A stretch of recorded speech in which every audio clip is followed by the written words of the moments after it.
নমস্কার, ফিরে আসলাম নতুন একটি পর্বে নতুন একটি রেসিপি নিয়ে। আজকে আমি আপনাদের করে দেখাবো বাঙালিদের অত্যন্ত প্রিয় একটি বড়া রেসিপি, সর্ষে ফুলের বড়া। এই শীতে সর্ষে ফুলের বড়া খেতে কিন্তু ভীষণ ভালো লাগে, আর এইভাবে বানালে বড়াগুলো খেতে ভীষণ ভালো হয় আর মুচমুচে হয়। তো আমি এখানে সর্ষে ফুল ভালো করে দেখুন বেছে ধুয়ে একটু ছোট ছোট করে কেটে নিয়েছি, কিছু কচি কচি পাতাও আছে এর মধ্যে। তো সব দিয়ে ভালো করে ধুয়ে কুচিয়ে নিয়েছি।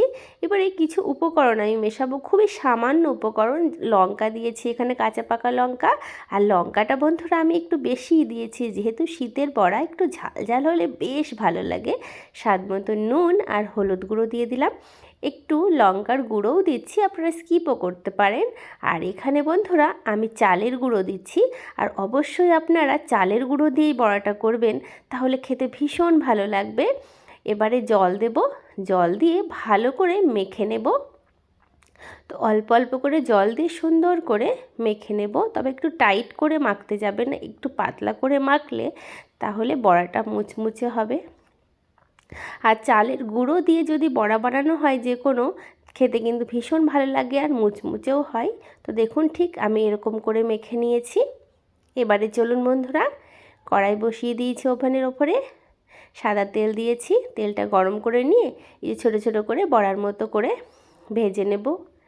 তো আপনাদের এই রেসিপিটি কেমন লাগছে অবশ্যই কমেন্ট বক্সে জানাবেন। ভালো লাগলে লাইক শেয়ার কমেন্ট সাবস্ক্রাইব করে পাশে থাকবেন। তো এক পাশ ভাজা হয়ে গেছে, উল্টে দিচ্ছি। গ্যাসের ফ্লেমটা মিডিয়াম টু লো হিটে রেখেই ভাজবো, না হলে ভেতরটা কাঁচা থেকে যাবে। একটু সময় নিয়ে ভাজলে বড়াগুলো ভীষণ মুচমুচে হবে আর খেতে ভীষণ ভালো লাগবে। গরম গরম ভাতে খেতে কিন্তু দারুণ লাগে। যারা এখনও এই সর্ষে ফুলের বড়া ট্রাই করেননি অবশ্যই ট্রাই করতে পারেন, দারুণ লাগে খেতে। তো দেখুন এরকম করে উল্টে পাল্টে আমি এই সর্ষে ফুলের বড়াগুলো ভেজে নিচ্ছি। খুবই সামান্য উপকরণ দিয়ে সুস্বাদু মুচমুচে সর্ষে ফুলের বড়া কিন্তু তৈরি হয়ে গেল।